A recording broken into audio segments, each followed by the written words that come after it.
नमस्कार बच्चों, आज मैं त्रिकोणमिति क्लास 10th SCERT बुक का प्रश्नावली 9.1 पर चर्चा करेंगे। उसका क्वेश्चन नंबर 1 आज हम देखेंगे और इस चैप्टर से हर साल क्वेश्चन पूछा जाता है, इसलिए आप लोग इस चैप्टर को ध्यान से पढ़ेंगे। आज मैं क्वेश्चन नंबर 1 से शुरुआत कर रहा हूँ।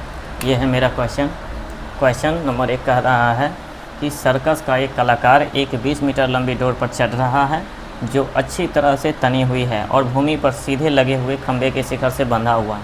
यदि भूमि स्तर के साथ डोर द्वारा बनाया गया कोण 30 डिग्री का हो तो खंभे की ऊंचाई ज्ञात कीजिए। अर्थात क्वेश्चन कह रहा है कि एक सर्कस खिलाड़ी है जो कि रस्सी पर चढ़ रहा है, जो कि खंभे के शिखर से बंधा हुआ है। वो खंभा जो है भूमि में गड़ा हुआ है और वहाँ से रस्सी टान कर बांध दिया है, ज़मीन में खूंटा गड़ दिया है, खूंटा से बांध दिया है और उसमें जो कोण बना रहा है, ये मेरा ज़मीन है, यहाँ बांध दिया। यहाँ जो कोण बना रहा है 30 डिग्री का है। रस्सी का जो है लंबाई है वो 20 मीटर है। तो हमारा कह रहा है बांस की लंबाई ज्ञात करें, यानी हमारा ये वाला कह रहा है इस ये कोण के लिए हमारा ये P हो जाएगा, यानी ये हमारा लंब हो जाएगा, इसको लंब मान लेंगे।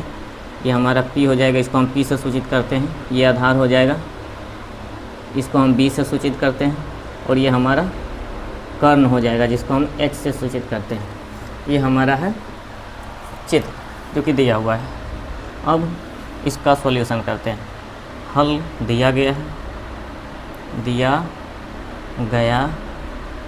है कि क्या दिया गया है देख लीजिए कि लंब हमारा ज्ञात करना है, यानी हमारा H दिया हुआ है, कर्ण दिया हुआ है 20 मीटर, कोण यानी कि थीटा दिया हुआ है हमारा 30 डिग्री। तो हमको ज्ञात क्या करना है, हमको तो थीटा ज्ञात करना है, तो यानी कि हमारा लंब ज्ञात करना है। तो लंब यानी कि P हमको पता लगाना है कि क्या होगा। इसके लिए हम एक सूत्र से चलेंगे। सूत्र होता है, सूत्र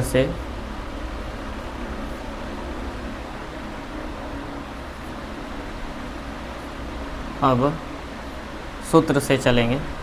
सूत्र हमारा होता है साइन थीटा बराबर P/H। साइन थीटा बराबर, ये सूत्र आपको हम अगले वीडियो में बता देंगे। सारा फार्मूला का एक वीडियो लाएंगे, उसमें फिर से आपको फार्मूला के बारे में सारा बता दिया जाएगा। साइन थीटा बराबर होता है P/H और थीटा का मान रखेंगे 30 डिग्री क्योंकि दिया हुआ है साइन थीटा 30 डिग्री। P का मान हमको पता करना है, H का मान हमको दिया हुआ है 20 मीटर। अब साइन थीटा का मान होता है 1/2। मान सारणी से आप लोग मान सारणी याद कर लीजिएगा क्योंकि इससे भी अच्छा खासा डायरेक्ट रूप से क्वेश्चन पूछा जाता है। साइन 30 डिग्री का मान होता है 1/2। P हमको ज्ञात करना है, ये है 20 मीटर। क्रॉस मल्टीप्लाई कर लेंगे, यहाँ से हम क्रॉस मल्टीप्लाई कर लेंगे। तो क्रॉस मल्टीप्लाई करेंगे तो हमारा हो जाएगा 2P बराबर 20 मीटर। इसको हम काट लेंगे, 10 दूना 20, P हमारा हो जाएगा 10 मीटर। ये हमारा निकल गया P। अतः खंभे की ऊंचाई बराबर 10 मीटर, यानी खंभे की ऊंचाई 10 मीटर होगी। यही हमारा क्या है, आंसर है। चलिए इसको नोट कर लीजिए, चलते हैं अगले क्वेश्चन की ओर। तो आइए बच्चों, अब हम चलते हैं क्वेश्चन नंबर 2, यानी दूसरा क्वेश्चन पर चलते हैं। पहला क्वेश्चन देख लिए थे, अब आते हैं दूसरा क्वेश्चन पर। दूसरा क्वेश्चन कह रहा है कि आंधी आने से एक पेड़ टूट जाता है और टूटा हुआ भाग इस तरह मुड़ जाता है कि पेड़ का शिखर ज़मीन को छूने लगता है और इसके साथ 30 डिग्री का कोण बनाता है। पेड़ के पाद बिंदु की दूरी जहाँ पेड़ का शिखर ज़मीन को छूता है 8 मीटर है। पेड़ की ऊंचाई ज्ञात करें। देखिए चित्र बनाएंगे, पढ़ते जाएंगे, चित्र बनाते जाएंगे, डायग्राम बन जाएगा, क्वेश्चन बन गया। डायग्राम ही मेन इसका है, डायग्राम बना लीजिएगा, क्वेश्चन आधा बन जाएगा, समझ लीजिएगा। कह रहा है आंधी आने से एक पेड़ टूट जाता है, मतलब एक पेड़ होगा, एक पेड़ मान लीजिए ये हमारा पेड़ टूट गई, पेड़ जो है यहाँ से टूटी और ज़मीन को छूने लगे। ये हमारा ज़मीन, ये मान लीजिए ये पेड़ है, ये पूरा पेड़ है, ये यहाँ से टूटी और इधर मुड़ गई। इसको और ऊँचा आप कर सकते हैं, यहाँ से टूटी और इधर मुड़ गई, ठीक है, इधर जो है मुड़ गई, ये जो है ज़मीन को छूने लग गई, यहाँ से टूटी और ज़मीन को छू रही, और ज़मीन के साथ वो 30 डिग्री का एंगल बना रही। तो कह रहा है पेड़ की ऊंचाई, मतलब ये जो यहाँ से टूटा और टूट के जो इधर झुका तो इतना, अब प्लस इतना, ये दोनों पेड़ का ही भाग है, इधर का टूटा हुआ भाग और इधर का टूटा हुआ भाग मिला देंगे तब पूरा पेड़ बन जाएगा।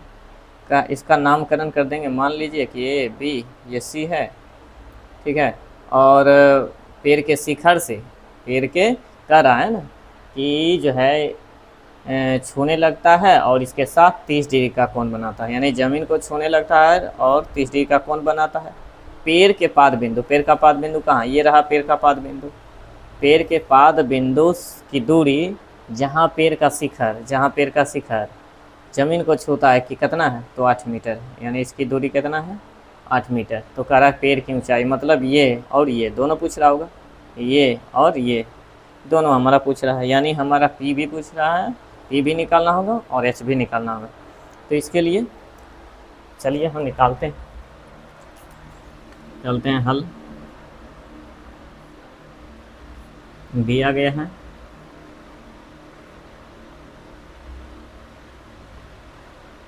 क्या दिया गया है, देख लीजिए, हमारा दिया गया है कोण, यानी कि थीटा दिया हुआ है हमारा कितना, 30 डिग्री, और हमारा जो है आधार, यानी आधार है हमारा दिया हुआ है 8 मीटर। तो हमको क्या ज्ञात करना है, तो लंब प्लस कर्ण यानी एच, दोनों हमको क्या करना होगा, निकालना होगा, यानी कि ये वाला भाग और ये वाला भाग दोनों हमको ज्ञात करना है। चलिए निकालते हैं। इसके लिए बी पता है, कौन पता है, दोनों में से कोई भी, या तो आप पहले ये निकालिए या तो पहले आप ये निकालिए, दोनों में से कोई एक निकाल लीजिए। हम बी पता है, मुझे बी पता है, थीटा पता है, तो हम चलते हैं टेन थीटा का फॉर्मूला लगाते हैं सूत्र से, ठीक है, सूत्र से चलेंगे।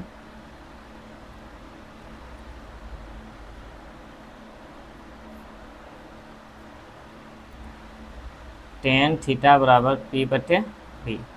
थीटा का मान हमारा है दिया हुआ है 30 डिग्री, पी का मान हमको निकालना है, बी का मान 8 मीटर है।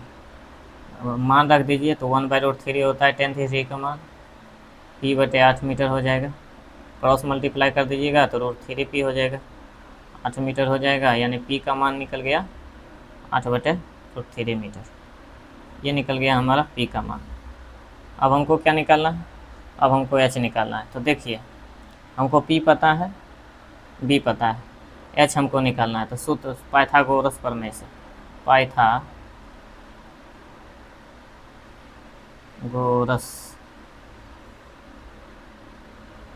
प्रमेय से हम जानते हैं, क्या जानते हैं कि कर्ण बराबर होता है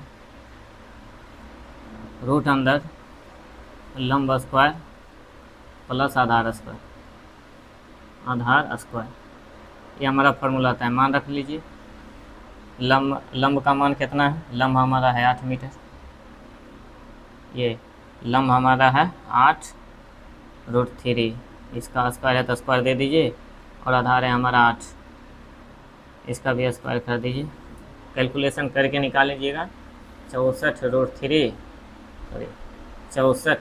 या प्लस 64, ना कुछ तो नीचे 1 LCM ले लेंगे हम। तो मेरा जो कैलकुलेशन करके निकलेगा वो निकलेगा कितना, अंदर में आ जाएगा आपका 3 64 और प्लस इसको कीजिएगा तो 4 या 12 2 बाकी 1 6 या 18 19 192, यानी इसको यदि आप हल करते हैं तो आ जाएगा आपका रूट में 256/3, 4 5 6 9 6 15 5 बाकी 1 1 2, 256। इसको यदि रूट से आप बाहर निकालते हैं तो मेरा निकल जाएगा 13/√3।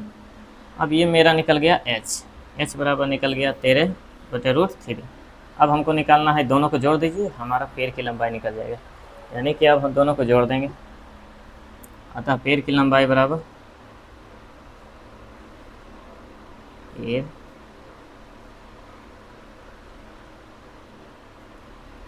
निकल जाएगा हमारा 8/√3 और प्लस 13/√3, यानी एलसीएम लीजिएगा तो √3, 8 + 13 यानी कि हो जाएगा हमारा 24/√3। इसको हम लिख सकते हैं 8 या 24, यानी 8 या 24/√3, और √3 को हम लिख सकते हैं 8 गुने √3 गुने √3 और /√3। एक और 3 कर जाएगा, √3 8 √3 हमारा निकल जाएगा आंसर। चलिए इसको नोट कर लीजिएगा।